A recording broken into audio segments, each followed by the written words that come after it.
Muito boa noite, boa noite, boa noite.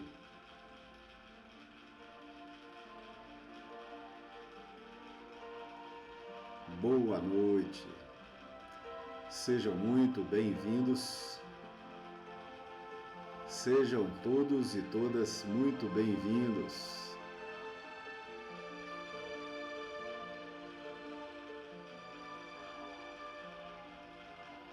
Bem-vindos a essa segunda-feira, dia 28 de outubro de 2024, nosso programa Os Caminhos de Paulo, de número 17, segunda-feira, dia 28 de outubro, encerrando a última semana do mês, encerrando esse grande ciclo do mês de outubro, não é?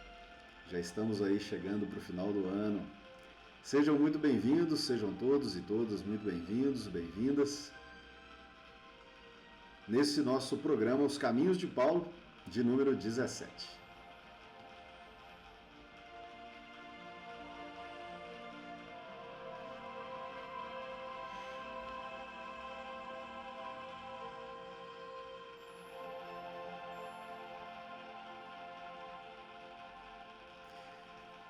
Gratidão, gratidão à espiritualidade maior, gratidão ao nosso Mestre Jesus aqui presente conosco, gratidão aos nossos irmãos benfeitores, queridos irmãos espíritos, benfeitores, coordenadores desse programa, coordenadores desse projeto, gratidão pela presença deles aqui conosco, gratidão pelos nossos guias e mentores espirituais, gratidão pelos nossos anjos da guarda, gratidão pelos nossos anjos guardiões, gratidão pela presença do Mestre Jesus aqui conosco, gratidão a todos os irmãos que são conduzidos até aqui, para esse momento de estudo, para esse momento de reflexões, para esse momento de nos aprofundarmos um pouco mais nos estudos do Evangelho,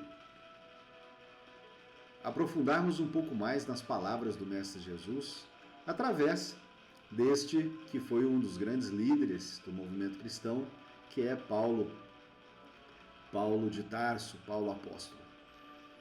Então sejam muito bem-vindos, gratidão por todos esses irmãos que foram conduzidos até aqui, encarnados e desencarnados, para estarem aqui conosco, estarem aqui presentes conosco e nos acompanhar neste nosso projeto.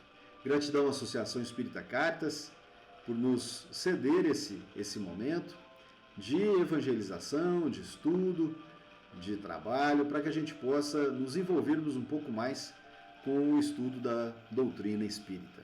Não é isso? Sejam muito bem-vindos, então, a esse nosso programa de número 17, Os Caminhos de Paulo.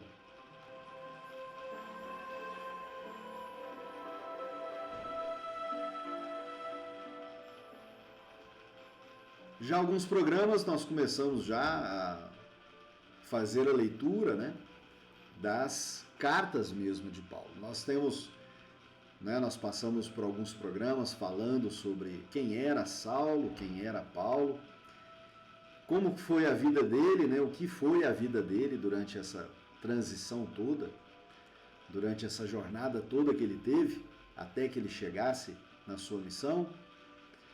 E já há algumas semanas, já, se não me engano 2 ou 3 semanas, nós já estamos falando efetivamente das cartas de Paulo. Fizemos alguns comentários a respeito do livro Atos dos Apóstolos, e agora estamos navegando a nossa intenção agora é navegar pelas cartas, para que a gente possa aproveitar aquilo que é ensinado ali por Paulo àquelas comunidades que ele escrevia, tirarmos então o proveito para nós, para o nosso aprendizado. E qual é a nossa intenção aqui com o programa Os Caminhos de Paulo?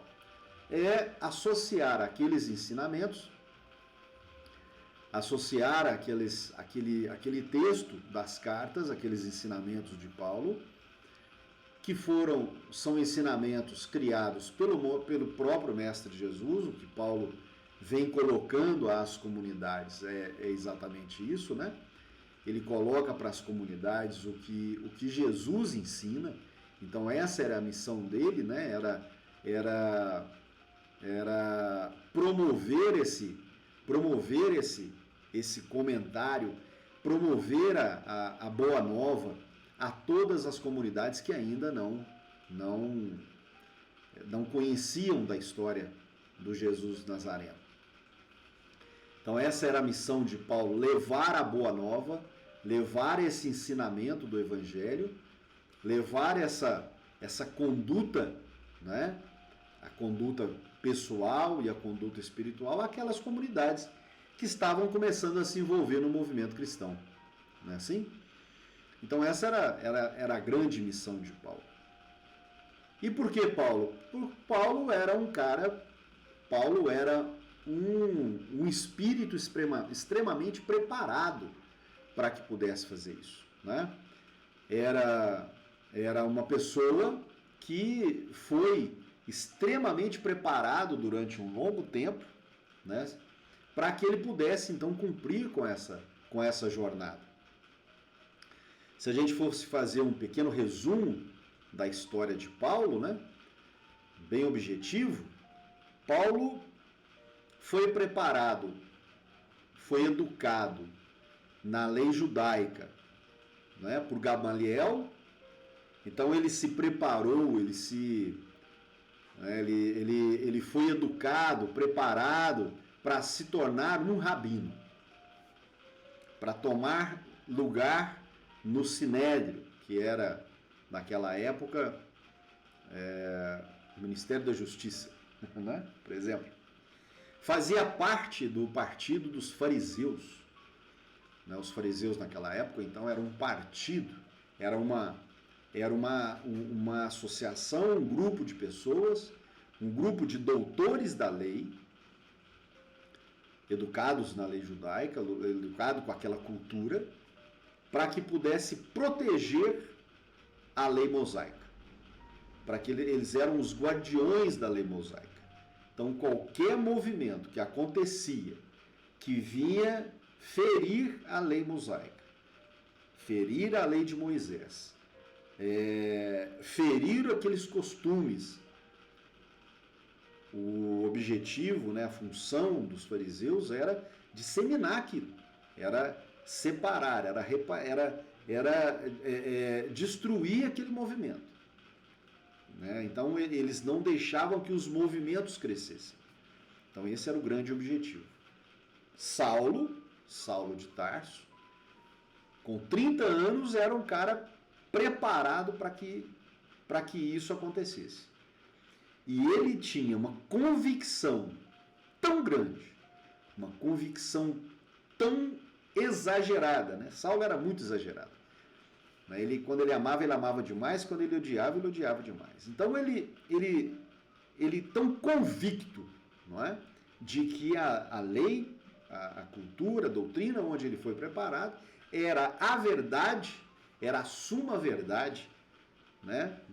Diante da humanidade, que ele não aceitava de maneira alguma que um grupo de pessoas glorificando um Jesus, né, uma outra pessoa chamada Jesus de Nazaré, que era um simples e humilde filho de carpinteiro. Quem era aquele sujeito? Como é que eles estavam dizendo que ele é o Messias? Porque na lei, onde Saulo foi educado, era dito lá que o Messias viria para transformar toda aquela comunidade. E, né, na cabeça de Paulo passava isso, né? Como que esse cara, é esse que vocês estão chamando de Messias? Então ele era convicto de que aquilo não podia acontecer. E qual que era o objetivo dele, o grande objetivo dele? Perseguir todos que estavam envolvidos naquele movimento cristão. Então esse era o objetivo dele, de tamanha convicção dele, né? Agora, fora isso, fora essa convicção, fora essa radicalidade de que Paulo tinha, Paulo também era um cara extremamente inteligente, culto, né? Viajado, conhecedor de línguas, conhecedor de culturas, conhecedor né? Com 30 anos ele era extremamente preparado, como era já esperado, né? Se tornar um rabino, fazer parte do Sinédrio. Ele já estava preparado, né? Já estava preparado naquele momento. Então o encontro de Damasco acontece nesse momento, ele com 30 anos. Então o encontro de Damasco, ele se converte a Jesus, ele não se converte ao cristianismo. Isso é importante salientar, é importante dizer que ele se converte a Jesus, ele não se converte ao cristianismo. O movimento cristão, o cristianismo acontece depois, né, até por causa desse evento, de alguns eventos, então, que vai acontecendo, tendo como pivô disso tudo Paulo, né, de Tarso. Então, Saulo, no encontro de Damasco, ele se converte a Jesus. Acontece a conversão, então, com 30 anos acontece a conversão, ele passa 14 anos no anonimato, e só após 44, né, só ali com 44 para 45 anos, ele começa então a sua jornada, a sua missão. De verdade, ele, enquanto pivô de tudo isso. Até aí, até esses 14 anos, ele passa estudando novamente a lei, aquela doutrina, aquela lei que ele foi criado. Ele passa comparando toda aquela história, todo aquele aprendizado aos novos textos do Evangelho, aos textos de Levi, aos textos de Mateus, que foram os primeiros ali. Mateus foi o primeiro a narrar toda aquela história de Jesus, a narrar tudo aquilo que acontecia. Então, quando Saulo entra em Damasco, né, já com os olhos cegados, e encontra com Ananias, Ananias o cura, o batiza, e aí então entrega para ele alguns escritos, alguns pergaminhos, com alguns escritos de Levi. Naquela época era muito difícil, não é como nós hoje, né, a facilidade que você tem de encontrar um texto, escrever, né, multiplicar esse texto, né, naquela época não tinha essa facilidade. Os textos eram transcritos, né? Então alguém pegava o pergaminho, né, pegava o texto lá escrito, né, do Evangelho, aqueles primeiros, né, os primeiros irmãos do caminho, né, que foram aqueles que, né, os apóstolos que deram continuidade à pregação da lei, não é isso? Então eles tinham os escritos de Levi. Esses escritos então eram emprestados para alguém, esse alguém transcrevia e devolvia esses pergaminhos, devolvia os livros, né? Então Ananias tinha ali, como Ananias era um dos líderes daquele momento, Ananias tinha alguns escritos daquilo lá. Tanto é que depois Saulo, né, batizado já, Saulo pergunta para Ananias, né, cadê o resto? Cadê o resto disso? Porque eu quero saber de tudo agora. Não é assim? Então, muito bem, 30 anos ele teve o encontro, né, a transformação em Damasco, 14 anos no anonimato, estudando, mergulhando em tudo isso, começando algumas viagens com Barnabé, com Timóteo, com Silas, e aí, com 44 para 45 anos, então lá em Corinto ele começa, então, verdadeiramente os trabalhos, as escritas, né, a missão verdadeiramente a missão que ele tinha, de ir nas comunidades, visitar as comunidades e doutrinar aquelas comunidades, né? Então ele foi, o que é dito nos textos, né? Ele vai construindo, montando, elaborando, juntando as pessoas para poder criar as igrejas daquela época, né? Igreja, no texto, né, nós entendemos que são as comunidades, não é a igreja, o templo, né, mas as comunidades que ele iam construindo. Muito bem. Então, nós começamos já na semana passada a introduzir a leitura da carta aos Romanos. Por que nós começamos aqui pela carta dos Romanos? Porque você vai encontrar isso em várias, né, em várias Bíblias. A sequência é essa, né? A sequência de Atos dos Apóstolos, logo depois, então, a carta dos Romanos.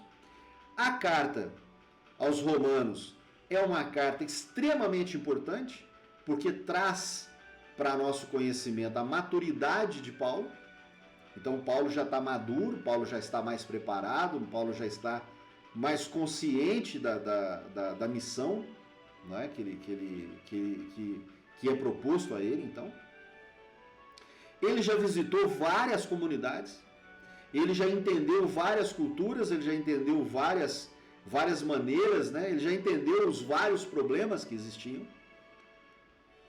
Ele já tinha entendido os vários desafios que ele ia ter, porque né, como é que ele enquanto perseguidor, né, de Cristo e dos líderes, dos irmãos do caminho, ele se transforma no principal pregador da Boa Nova. Então ele chegava em determinados lugares, né, ele tinha essas dificuldades. E naquela época, né, então naquela época, se a gente for colocar aí 35, né, 35 mais 15, 40, 50, em torno de 50 a 55 anos depois de Cristo, né, no primeiro século, então no início da segunda metade do primeiro século, aquelas comunidades passavam por problemas enormes.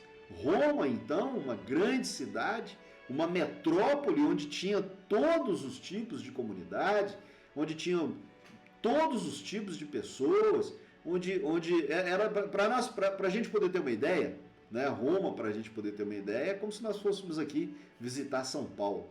São Paulo é uma terra tem gente de todo jeito, tem cultura de todo jeito. A gente costuma inclusive brincar, né? Se você consegue viver em São Paulo, você consegue viver em qualquer lugar do mundo, não é assim? Porque ali você vai encontrar uma diversidade enorme de modos viventes, né? Roma, naquela época, era isso. Roma tinha todo esse movimento de evolução, né?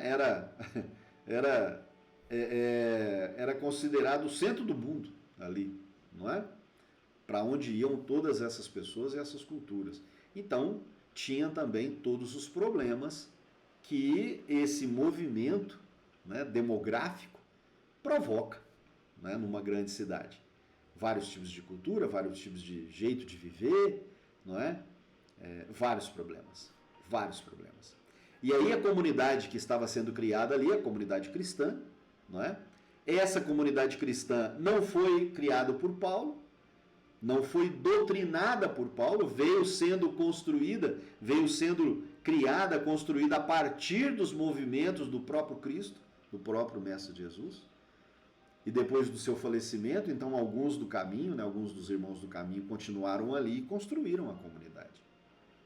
E aí eles foram apresentando então as suas dificuldades para Paulo.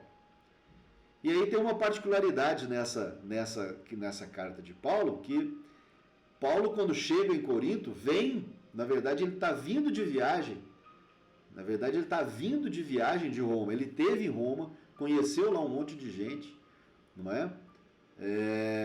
Fez ali alguns trabalhos e ele voltou. Só que de Corinto, por exemplo, a Roma eram 500 quilômetros, praticamente, segundo os estudos.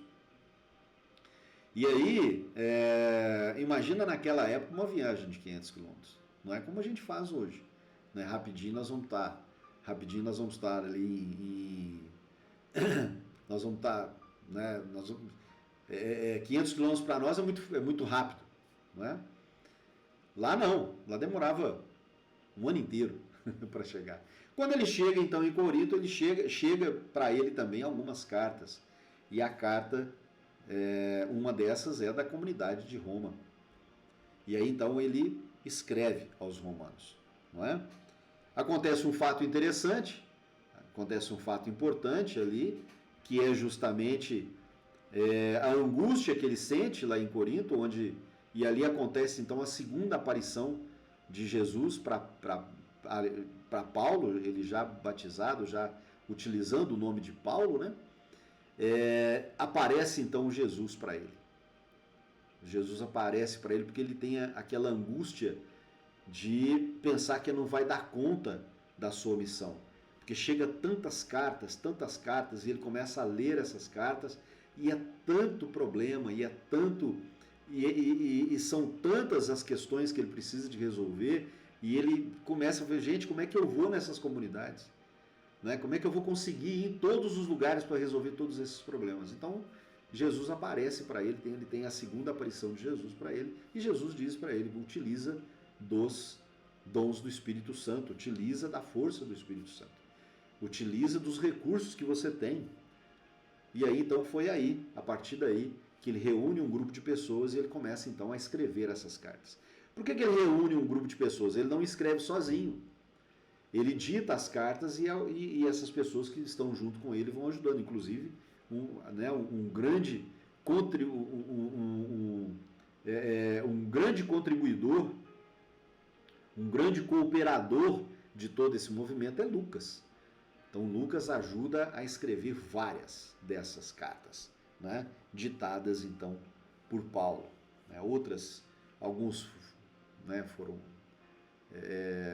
Alguns foram Silas, algumas cartas Silas, outras Timóteo, tem outros, depois nós vamos apresentar mais algumas que foram escritas. Paulo escreve uma ou duas de verdade, né? A carta aos Hebreus é escrita, né, verdadeiramente por Paulo.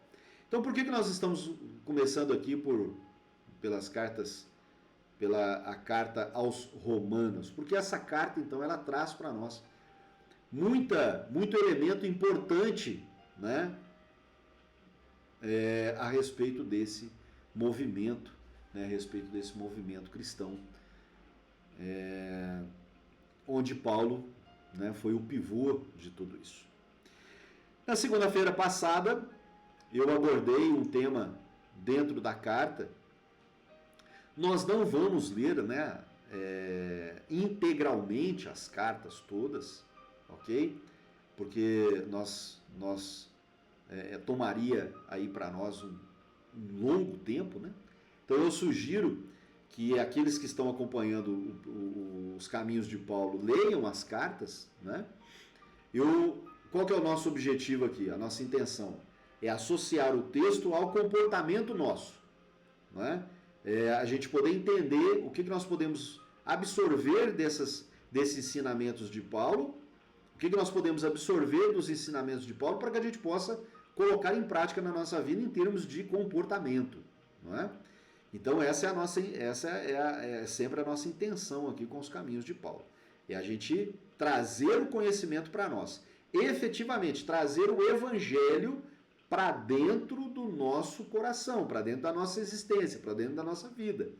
Para que a gente possa entender, diante das provas e expiações que nós temos, diante dos desafios que nós temos, né, para nós aqui, dentro da Associação Espírita Cartas, para nós que somos espiritistas, né, para nós que gostamos, que somos apaixonados como eu aí, né, pela doutrina espírita, o que nós podemos utilizar, até com base na doutrina espírita, né, com base nos 3 pilares da doutrina espírita, né, a filosofia, a ciência e essa conexão nossa com o Mestre Jesus, nós então entendemos como é que nós caminhamos com estes ensinamentos para o que nós podemos fazer para que a gente possa melhorar o nosso comportamento para lidar com esses desafios, então.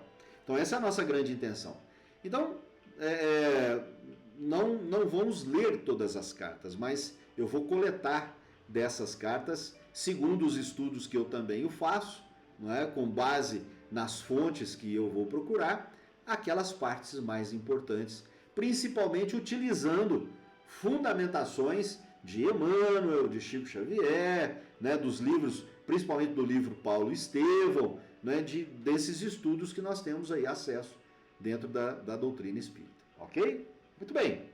Na segunda-feira passada, então, eu chamei a atenção para um dos capítulos, para o início do capítulo do livro 1. Vamos lá. No capítulo 1, não é? Nós chamamos atenção ali no capítulo 1, versículo 14, né? No versículo 14 do capítulo 1, nós tínhamos chamado a atenção ali de um comentário de Paulo, onde Paulo diz assim: eu sou devedor, tanto a gregos como a bárbaros, tanto a sábios como a ignorantes. Então nós refletimos sobre o que é ser devedor, ok? Nós chamamos a atenção então só para a gente poder se lembrar, para a gente poder relembrar, o que é ser devedor? Todos nós, toda a humanidade, todos nós que estamos aqui, nas nossas relações humanas, nós somos devedores.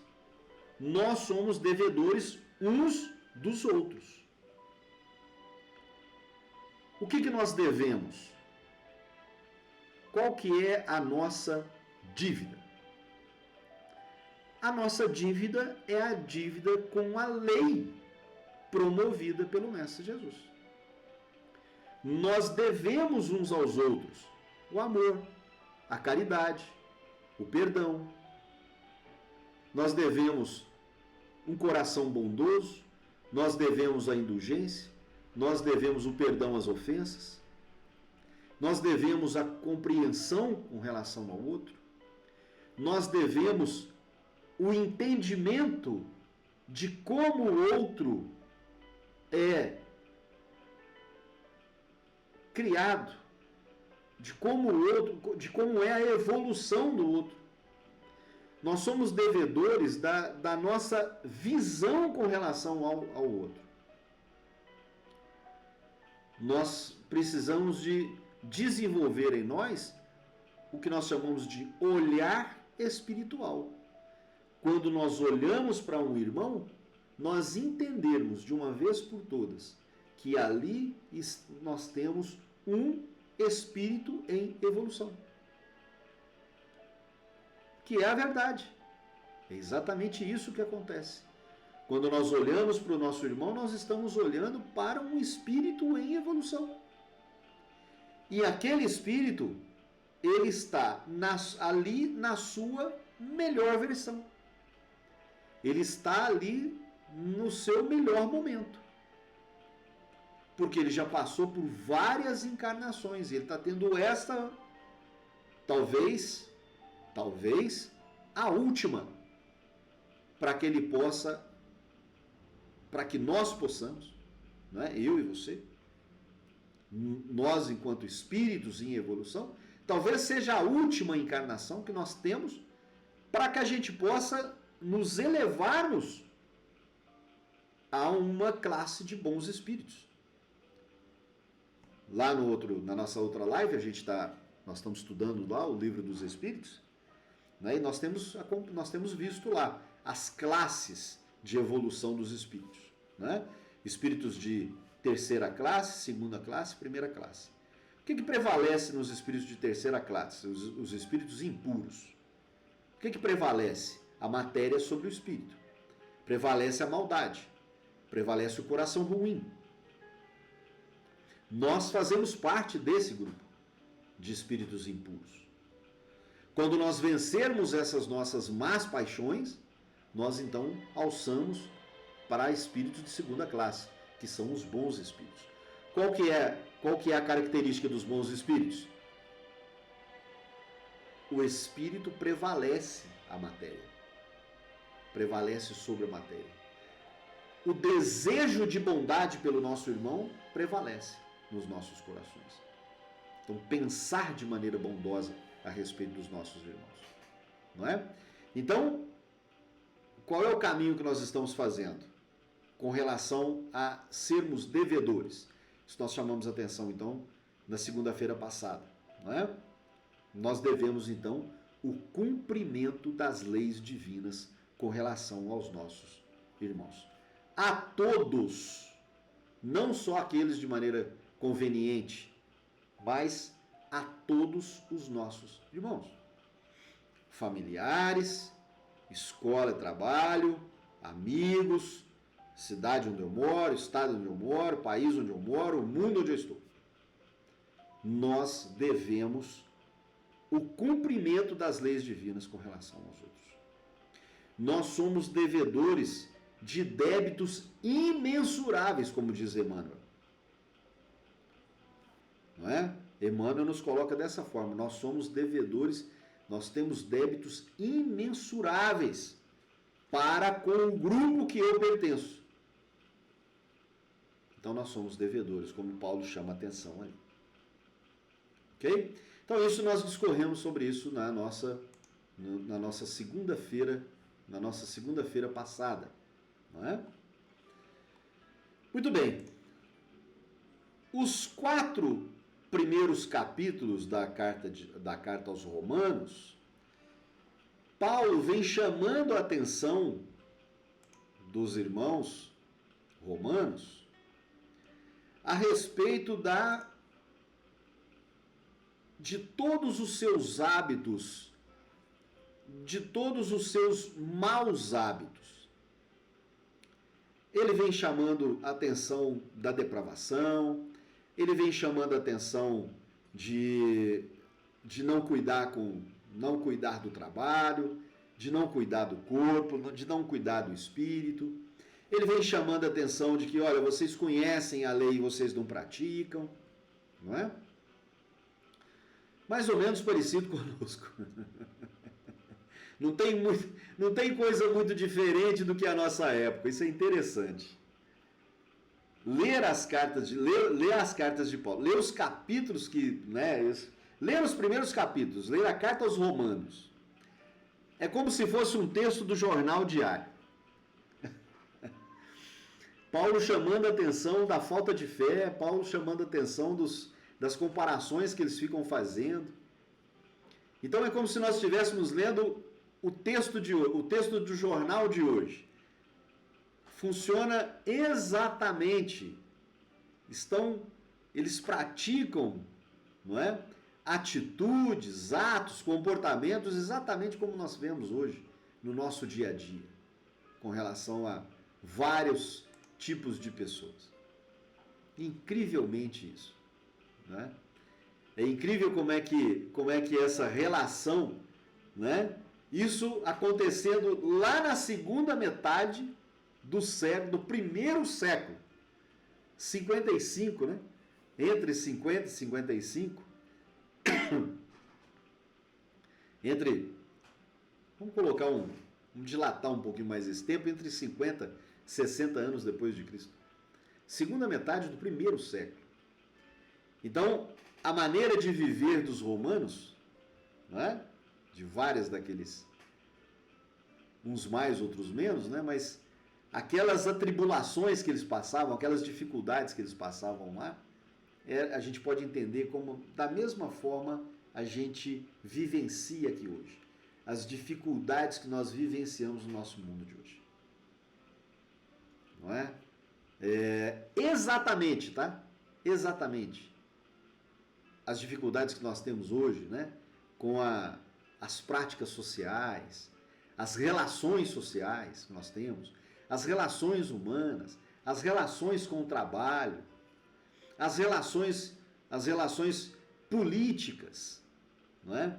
Então, é como se nós tivéssemos, quando a gente lê os 3, 4, 5 primeiros capítulos da carta aos Romanos, é como se nós estivéssemos lendo, é como se Paulo estivesse escrevendo para nós.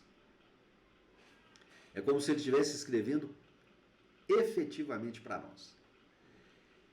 Então isso é um princípio importante, é um detalhe importante de nós analisarmos isso, né? Caramba, como é que nós não conseguimos ainda evoluir a ponto de que nós não precisássemos ser puxados a orelha?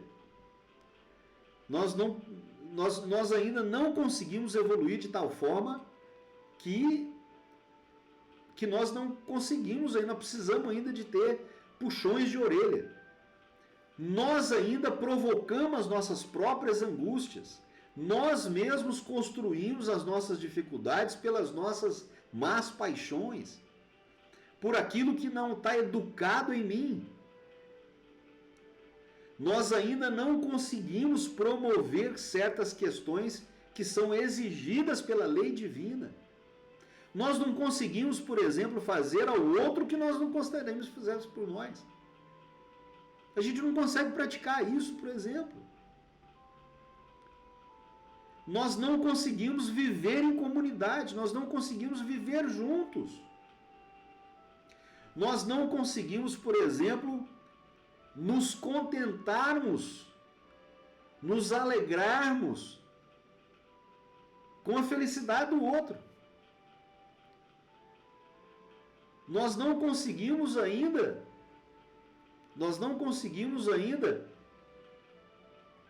conversar nas nossas comunidades de maneira mais aberta.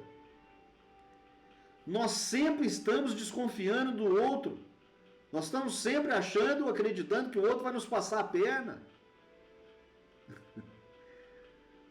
Nós sempre agimos com base em que o outro vai nos prejudicar. Mais daqueles que nós conhecemos do que daqueles que nós não conhecemos.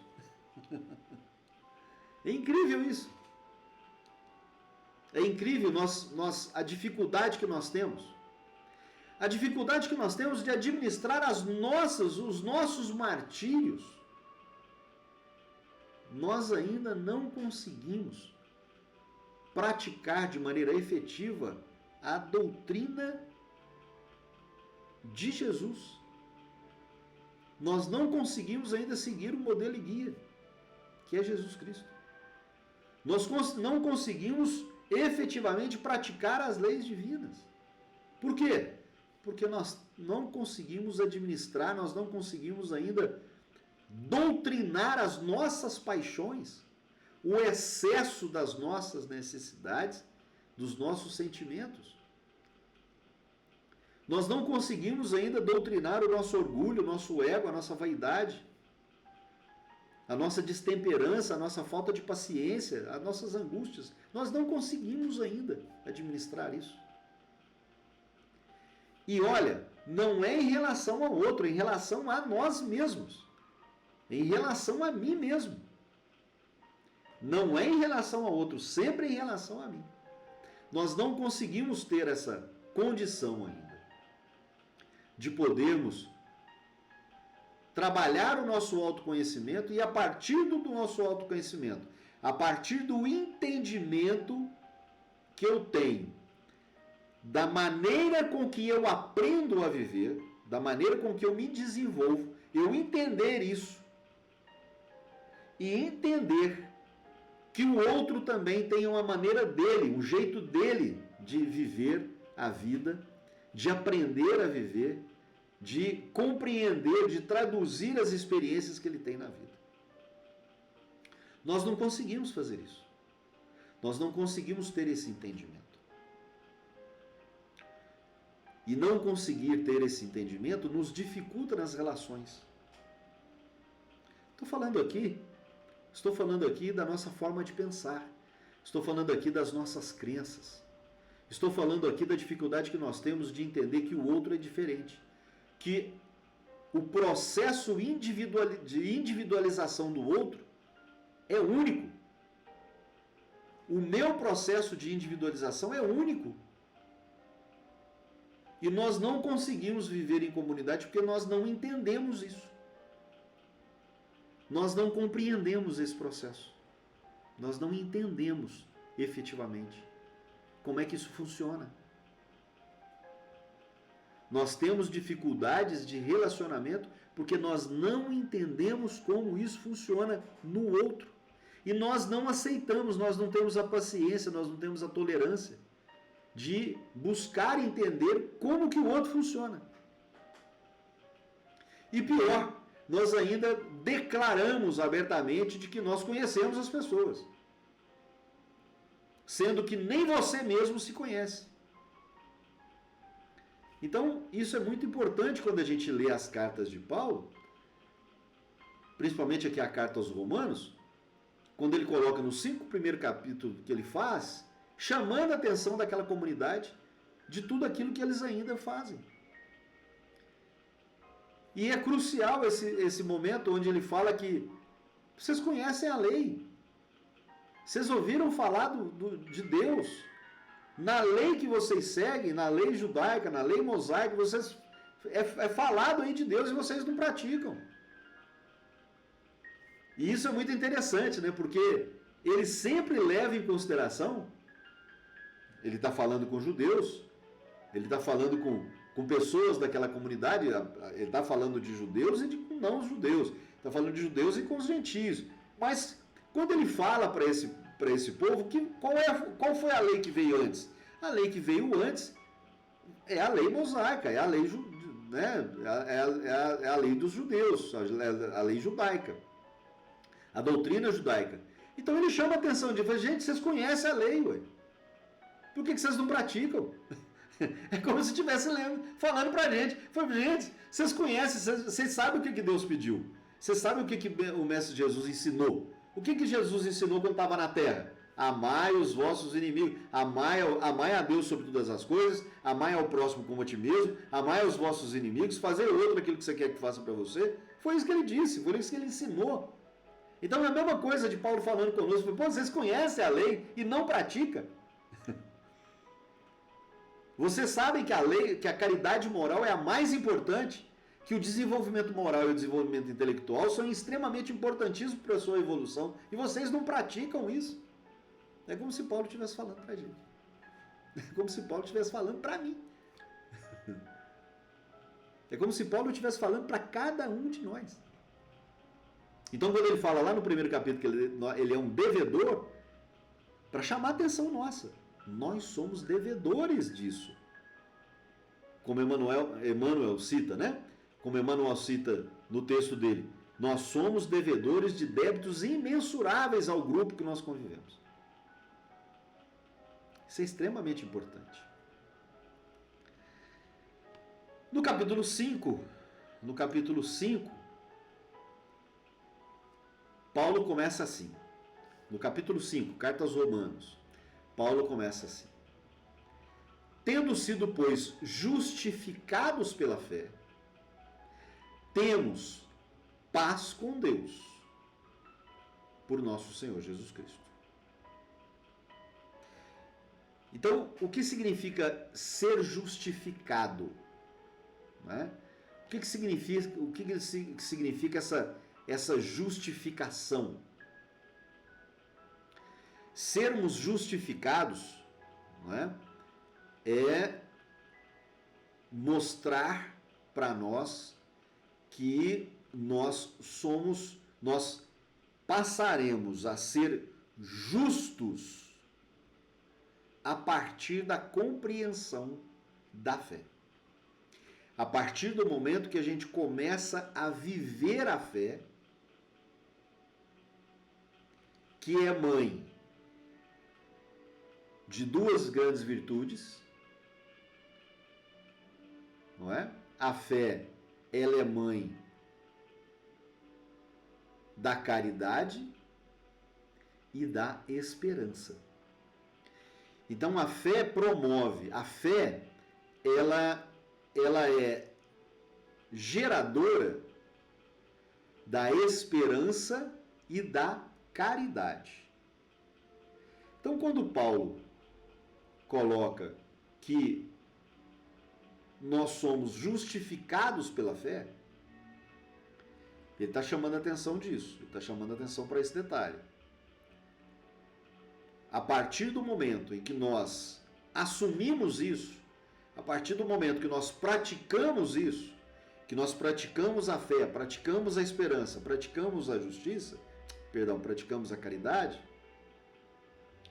nós passamos então a ser justos.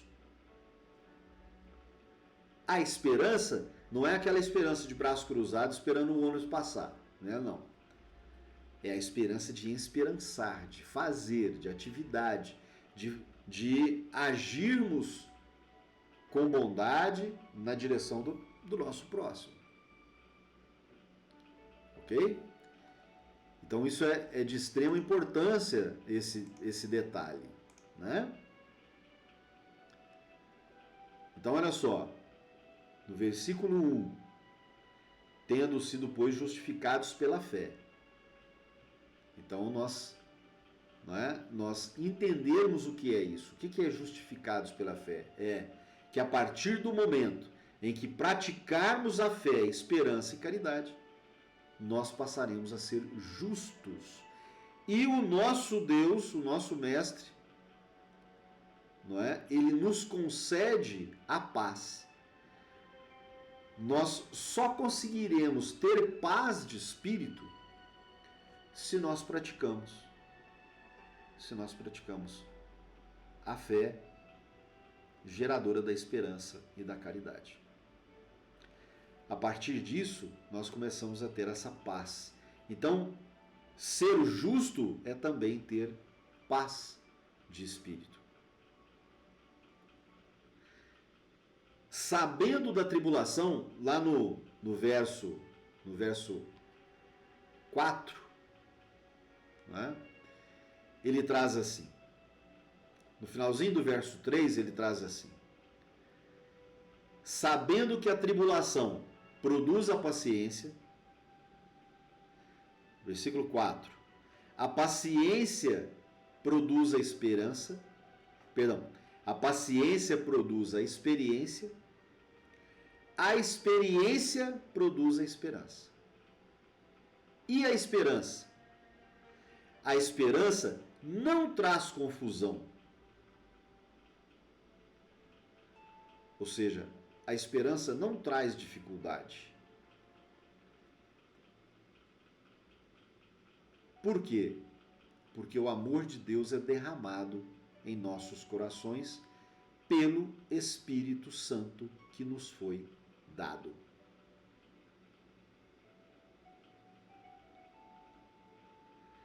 E a esperança não traz confusão, porquanto o amor de Deus está derramado em nossos corações pelo Espírito Santo. Então, observe Paulo então dizendo isso para a comunidade dos romanos, para essa comunidade, chamando a atenção para esse detalhe, para esse momento importantíssimo, não é? Chamando a atenção para esse detalhe importante na sua carta. E aqui eu gostaria de trazer também um comentário de Emmanuel, que diz assim: justificação é o ato de tornar o ser humano justo. E ele acrescenta: é pelo aperfeiçoamento espiritual que o ser humano se torna justo. É o progresso da peregrinação no deserto que responde pela transformação. Sem exceção, nenhum princípio inteligente. O que é o princípio inteligente? Nós somos o princípio inteligente. Nós fomos criados de maneira simples e inteligente. Então, esse é o princípio inteligente que Emmanuel chama a atenção. Nós somos esse princípio inteligente. Então, ele diz assim: é o processo da peregrinação no deserto que responde pela transformação. Então, nós só conseguimos transformar a nossa vida pelas dificuldades, pelas provas, pelas expiações das quais nós temos. Não é? Nós só conseguimos avançar por meio das provas e expiações, por meio do vencimento desses desafios. A partir do momento que eu vou vencendo esses desafios, eu vou então também me aprimorando, vou avançando na minha evolução espiritual. Então é pelo deserto que responde, é o deserto que responde pela transformação. Nós não nos transformamos se não for pelo esforço, se não for pelo sacrifício, se não for pelo trabalho, se não for pelo avanço nesse deserto. O que está chamando a atenção ali? O que se refere? O que significa deserto para nós? Deserto para nós significa os nossos desafios diários e contínuos que nós temos na nossa existência. As nossas provas e as nossas expiações. Sem exceção, nenhum princípio inteligente, criado simples e ignorante, não é? Somos nós, permanece eternamente estagnado. Nós então evoluímos. Faz parte do determinismo divino se tornarem espíritos puros todos os princípios inteligentes. Então, para onde que nós estamos caminhando? Pode surgir sempre essa pergunta, né? Tá, nós estamos evoluindo. Evoluindo para onde? Não é? Para onde que nós estamos evoluindo? Para onde nós estamos crescendo? Aonde nós vamos chegar? Então é exatamente isso. Nós estamos respondendo, nós estamos navegando, a nossa jornada é a jornada dessa evolução espiritual. Sairmos de uma classe de espíritos impuros, onde prevalece a maldade, prevalece a matéria sobre o espírito, prevalece os apegos materiais, prevalece as más paixões. Nós evoluirmos então para uma classe de espíritos bondosos, de espíritos puros, sairmos de espíritos impuros para espíritos puros, para espíritos para bons espíritos e espíritos puros. Então é o que ele chama a atenção ali, ó, faz parte do determinismo divino essa evolução. Nenhum de nós, ninguém, nenhuma ovelha será esquecida. Nenhuma ovelha será esquecida. Nenhum filho de Deus será esquecido.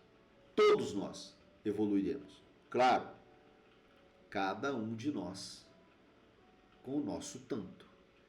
Cada um de nós com o nosso suficiente. Cada um de nós levando em consideração aquilo que eu estou aprendendo aqui e agora.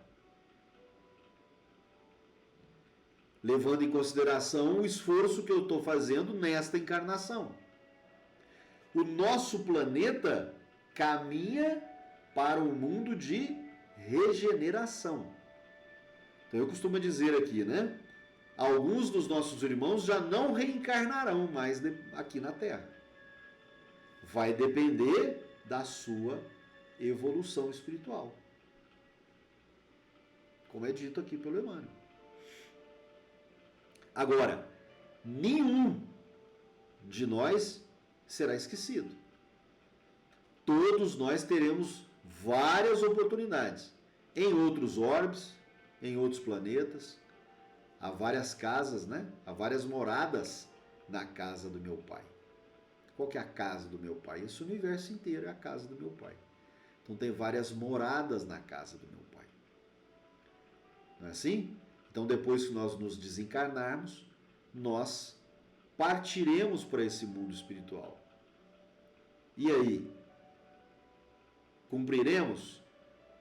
Conseguimos cumprir com aquilo que foi determinado para essa encarnação? Cumpriu. Evolui. Não cumpriu.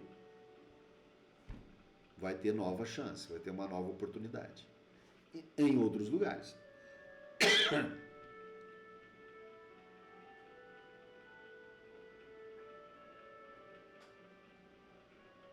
Em outras frentes de trabalho. Não é assim? Então isso é importante nós levarmos isso em consideração. A variante está no tempo que cada princípio inteligente se demora para subir as escadas. Então, vai definir, né, esse tempo que cada um de nós vai aproveitar para avançar nessa jornada. Não é?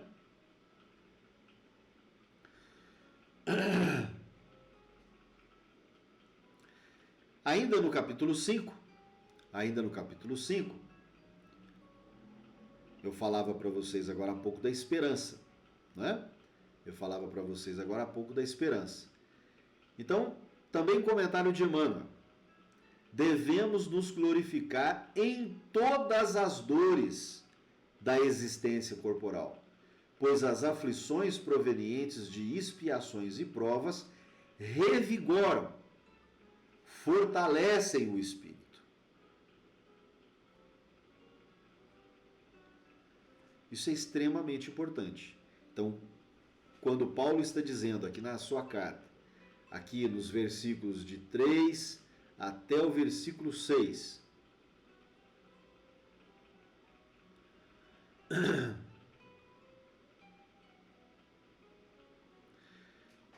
No finalzinho do versículo 3, ele vem dizendo assim: sabendo que a tribulação produz a paciência produz a experiência produz a esperança, e a esperança não traz confusão, ou seja, não decepciona, porquanto o amor de Deus está derramado em nossos corações pelo Espírito Santo que nos foi dado.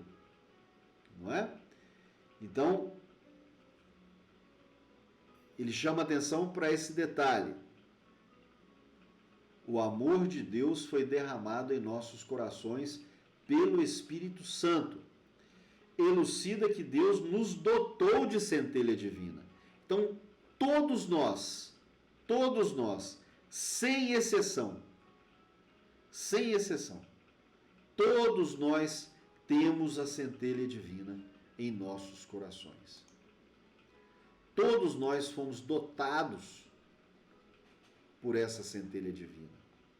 Por isso, então, a necessidade nossa desse avanço, a necessidade de nós trabalharmos a nossa forma de pensar, a necessidade de trabalharmos os nossos sentimentos, trabalhar os nossos comportamentos, observar os resultados que nós conseguimos construir na nossa vida, desenvolver o autoconhecimento, desenvolver esse aprendizado de nós mesmos. O que é o aprendizado de nós mesmos? Aprender como que nós funcionamos. Por que isso? Na medida em que eu aprendo como eu funciono, na medida que eu aprendo como que esse princípio inteligente funciona, eu entendo como que o outro também funciona. E eu me colocando nessa posição de devedor das leis divinas em relação a esse meu próximo, em relação ao meu irmão, em relação a esse espírito que também está em evolução, eu avanço na minha jornada evolutiva. Eu avanço no meu aprimoramento. Eu avanço na minha intelectualidade, na minha caridade moral, no meu aprimoramento, na minha jornada espiritual. Então, na medida que eu trabalho isso dentro do meu coração, trabalho isso dentro da minha vida, trabalho isso dentro da minha forma de pensar, eu avanço na minha jornada, na minha caminhada. Na medida em que eu presto atenção nisso, comigo mesmo, eu consigo evoluir isso com o próximo. E a partir então dessa evolução, eu avanço na minha construção, eu avanço na minha jornada espiritual. Muitos aprendizados, como a gente sempre diz aqui, aprender com Paulo apóstolo, aprender com as cartas de Paulo, né, é sempre uma manifestação de bondade, da misericórdia divina em nós. Como da mesma forma, Paulo ajudou aquelas comunidades a se desenvolverem enquanto espíritos também em evolução, Paulo nos ajuda até hoje, para que nós possamos também avançar na nossa jornada espiritual. Paulo também nos ajuda, nos contribui com a nossa caminhada, com a nossa jornada, para que nós também possamos alcançar, não é? Um caminho melhor, alcançarmos essa paz, né, que nós precisamos, que nós buscamos tanto, que nós precisamos de ter, que nós queremos ter, não é assim?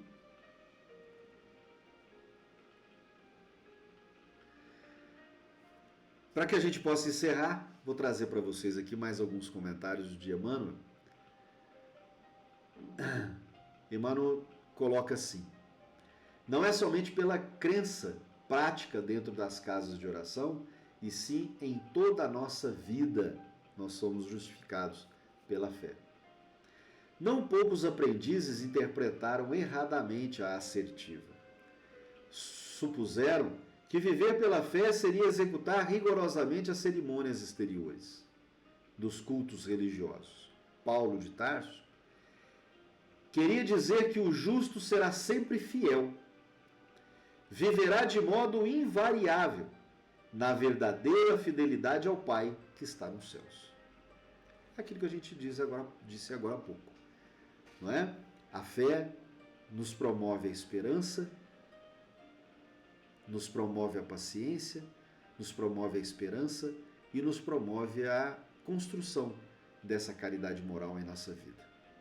E fazendo isso, a gente consegue fazer também pelo outro. Graças a Deus, gratidão à espiritualidade maior, gratidão ao nosso Mestre Jesus, gratidão aos nossos irmãos benfeitores, coordenadores desse projeto, gratidão aos nossos guias e mentores espirituais, sempre conosco, nos inspirando, nos conduzindo nesse trabalho.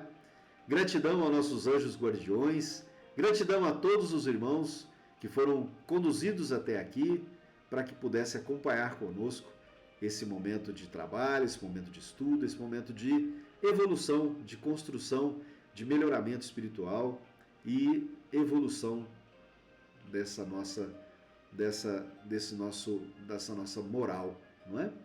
Gratidão a todos os irmãos, gratidão a todos e a todas que nos acompanharam aqui. Graças a Deus, bom final de segunda-feira, boa semana e daqui a pouco às 21 horas, o Homem Espírita. Beijo coração, fiquem com Deus e até a próxima segunda-feira com os Caminhos de Paulo. Fiquem com Deus.